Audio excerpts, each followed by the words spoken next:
So this was a drawing demonstration based off of a live video that we had projected in the classroom. We're going to talk about one way you can use field journaling is observing natural phenomena outdoors, but you can also do that by using videos. We're going to look at a couple videos today, and one thing I like about both of them is there's no narration. So it puts the student in the role of the scientist to observe carefully. As soon as there's narration, you're listening for an explanation. It puts you in a very passive role, which is fine for certain applications, but for this sort of active investigation of the natural world, we want to hand it over to the students as much as possible. So I'm going to play a short bit of a video, and Emily is going to model how she would capture a sequence of events. So we're going to do something called the storyboard, where there's a beginning, a middle, and an end. And we're asking students to recreate a sequence and think about what was important in that sequence. And with all things in your field journal, it's going to be some combination of drawing and writing.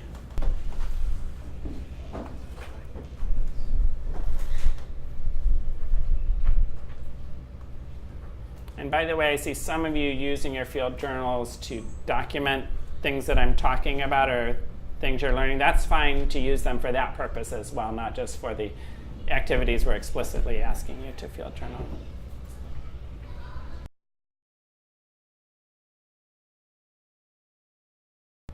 So if we have what Justin was talking about, where we knew that we were going to do a sequence, we might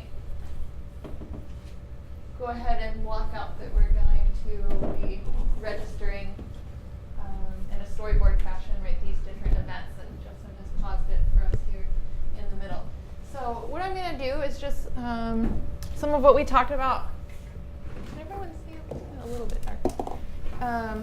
I'm going to go ahead and look just for those basic shapes that we talked about, because we have a lot going on in this image, right? There's the environment, there's the organism, there's the different pieces, there's the what it's emerging out of. So I'm going to try and kind of record some key components looking for those general shapes.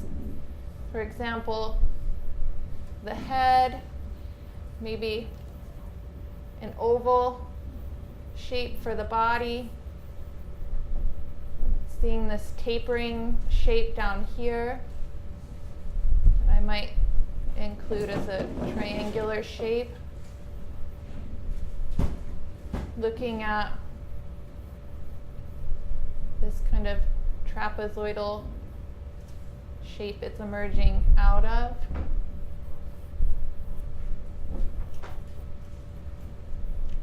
The cylindrical shape next to that. So that already in just a few seconds I've recorded the basic layout of what's going on, right?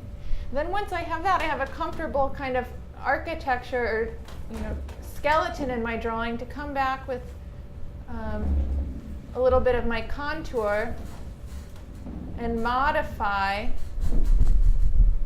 those initial components to add a little bit more specificity or description to what I'm observing. And again, I'm still working pretty quickly here. I might now start looking at secondary shapes. For example, this shoulder or wing-like shape here. As I'm doing this, I'm comparing it to the shapes I've already drawn. So where is it in relation to the circular shape or the oval shape?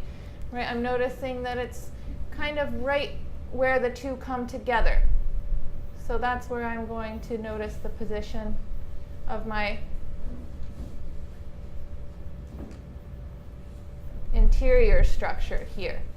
I'm also paying attention to where does that shape end? What does it line up with? It kind of lines up with these darker stripes down here. So I'm scanning the whole to figure out where these parts go in relation. Maybe I break down my circular head, I see another oval shape here that would be the eye. I start to notice these details of these lines or antenna coming out the top.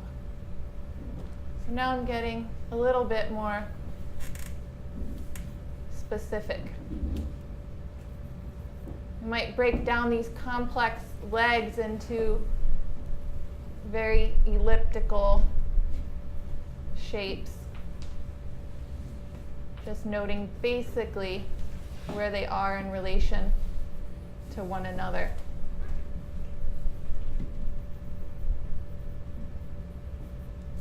And to the environment, right? Is it going in front of that stalk? Is it going behind the stalk? How is this creature interacting with its surroundings? Are there segments? I'm noticing segments in the legs as I start drawing, so I might indicate that by a change of direction in the lines. Maybe I want to include a little bit of detail about this environment. Noticing that when I put this stem in, this shape in the foreground got lost. I'm adding a little bit of weight to that, like we talked about, to bring that forward and make sure that that is understood to be in front of, these more distant blades of grass or stems behind. Right? Emily, can I chime in here with a thought? So as you draw something like this, I think it's a great opportunity for students to notice what's actually happening.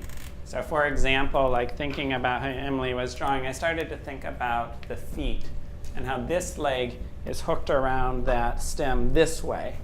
The next leg is hooked around it that way, right? And I thought, wow, it must require a lot of force to lift yourself out of your chrysalis, which is probably attached to the stem somewhere. So it's raising questions for me.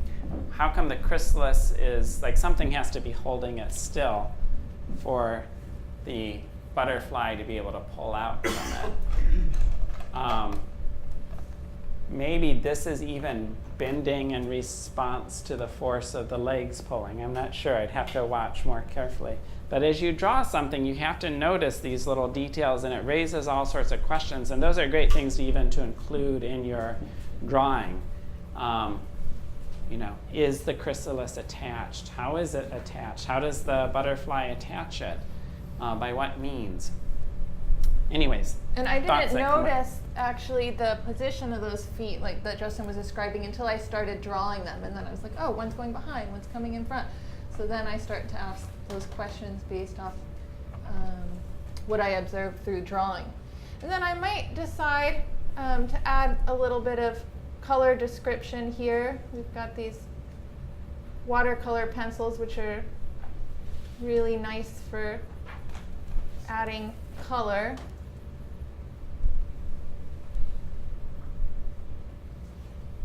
And the nice thing about these pencils is you can add in just a little bit. I'll even say kind of gesturally. You don't have to be really specific about where, filling in your lines. If you want to turn this in again to a more complete drawing later, we can. But in the field, we're thinking about getting as much information as we can in as little amount of time potentially as possible. With the watercolor pencils, again, like Justin said, you're not necessarily going to get the exact match to the color that you're observing. So what's really nice about these is you can layer, like I could layer, I see kind of a gold color, not really orange, not really yellow, but I can layer those. And I'll show you in a minute what that will do. You might want to include a little bit of information about the color of the environment.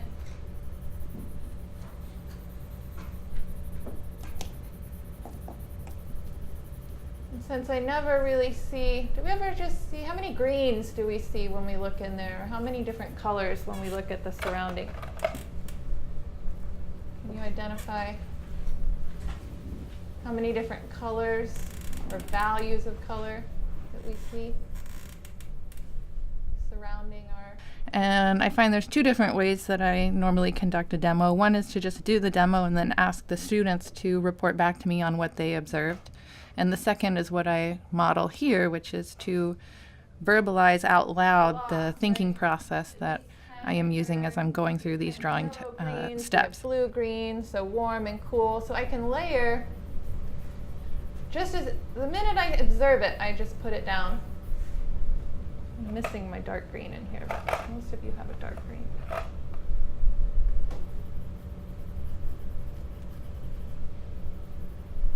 Any color that I see, I can start to notate. And then when I come in with my paintbrush and a little bit of water,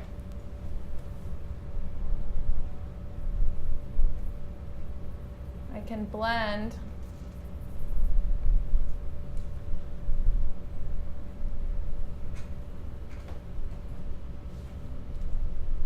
those colors together. So this way the students can begin to internalize my inquiry or my questions that I am formulating to myself as I'm drawing an object. So making comparisons of shapes, angles, relationships between the subject and its environment, between cool colors, warm colors, light values, dark values, organic shapes versus geometric shapes, whatever it is that I'm drawing or comparing. I can then show the students through not just the hands-on drawing, but also the language that is going on in my head while I'm performing that task. Like the antenna, I might use a little bit less water and have a little more control in areas that are a little more spacious or open. I can just kind of come in with a wash and not worry too much about if things get a little bit out of my lines or not. And if you're working with pen, which actually I really like to do with the watercolor pencils, because you work with pen, you get a nice kind of permanent line, and then if you end up coming outside of your lines, it really doesn't matter because that initial line will hold your drawing together. And then you can kind of just wash over it. I used a pencil this time, but so you can record quite a bit of information that way. And then I would come in, maybe use more saturated, darker colors for this bits in front.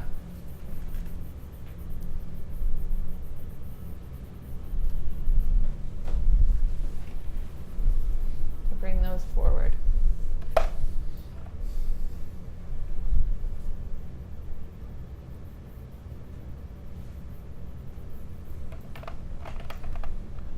And you can use the water, however you like. You might have the background in a wash, and then you might decide you want to leave your foreground a little more detailed and just use the pencils without the watercolor over it. You have all of those options available.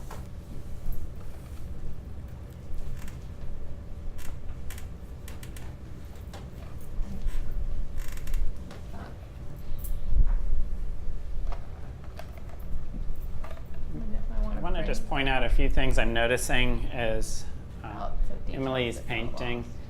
So one thing, it's pretty subtle, but if you watch Emily's head as she's painting, she's constantly looking back and forth between what she's painting and the painting itself.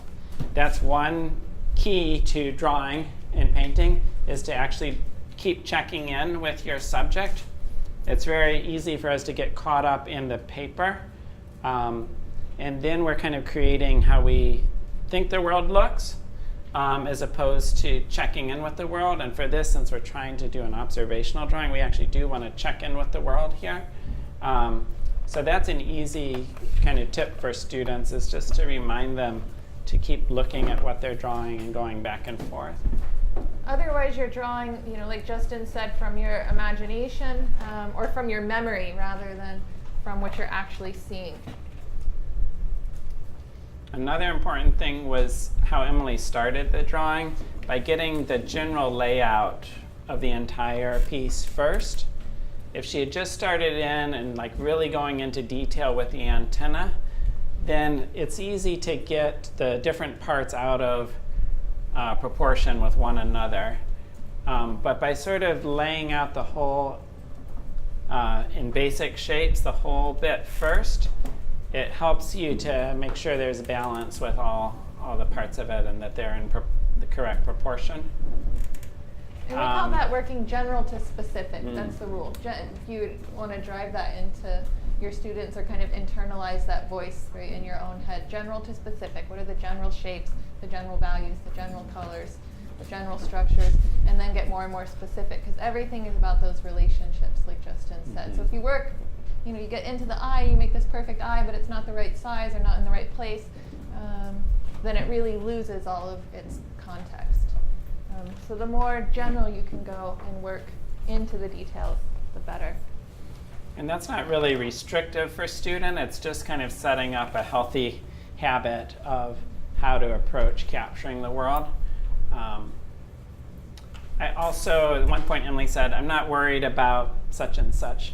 It's really important to be, as an artist, to be kind and gentle with yourself. Not worry. Not to worry too much. It's not, well, and on the one hand, it never really gets easy, I don't think. I don't know what your perspective is on that, Emily, but it's not like one day you're like, I know how to draw perfectly. And like, I know Emily has been working on certain pieces for more than a year. So like capturing what she wants to capture isn't something that just happens quickly. But to be patient with yourself during that process and to give it time. Like sometimes I see students, just when they start to get going on a drawing, they find something that's not right about it, something that doesn't look how they want it to, and then it's sort of like they shoot it down right away before it even starts to get off the ground. So to just remind students to be patient with themselves, to be kind to others. I think a lot of us have had the experience at some point of someone saying something like my memory of my classmates telling me my drawing was scribbling. Right? I just happened to have like the wherewithal and the presence of mind to know that I was discovering something important there and to not like let that stop me. But it's really important to set up an atmosphere in your classroom where you kind of set the tone of that as we're working on this together, we're supporting each other as artists. It's important to use kind words with each other and to be patient with yourself. Don't worry if it doesn't look right at first. Give it some time. Maybe come back to it later. That kind of attitude, I think, is helpful. Emily, what do you think about like the whole like?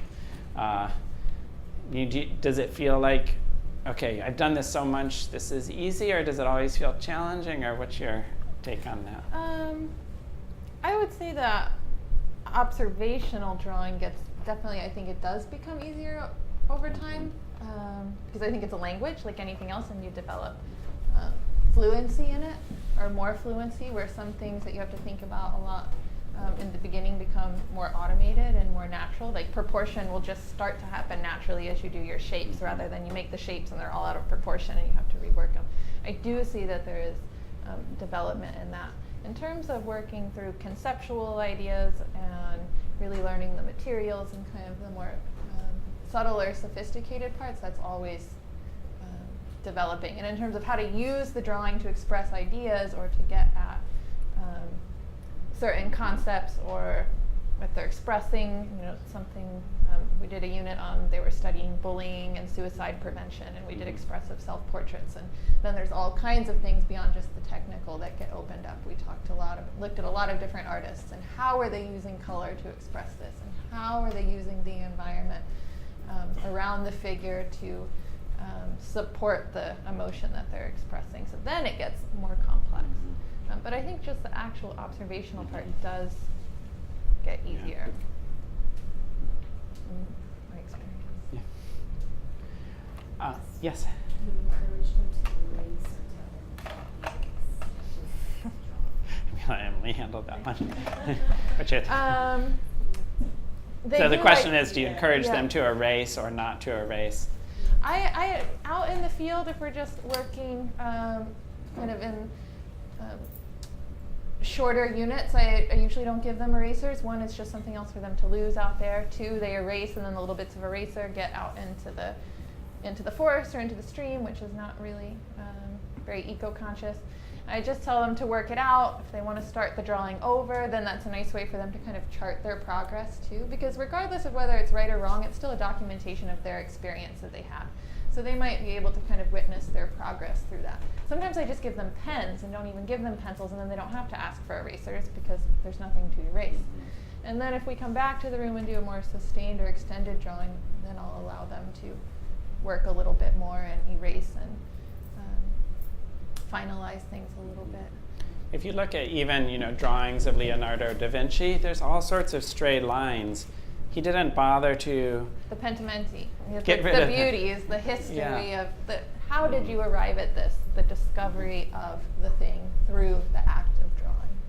I sometimes use a basketball analogy also. It's like if I'm standing here and I take a shot and I miss, and then I go over here to retrieve the ball and shoot from here, well, I've changed a whole bunch of different factors. I'm a different distance, I'm at a different angle, right? And whereas if I'd stayed here, get the ball back, okay, it was a little bit too much to the left that time, so I'm going to go a little more to the right. I have the record of that last line, right? And so your old lines are guides for your better lines. As you lay down a first line, it's okay to leave that because it might help you find a closer line. Whereas if you just erase it all, it's like you've lost your history of trying to record that. This is my screensaver. And I might also just pose the question too, which I always ask my students, is drawing a noun or a verb? Verb? Both?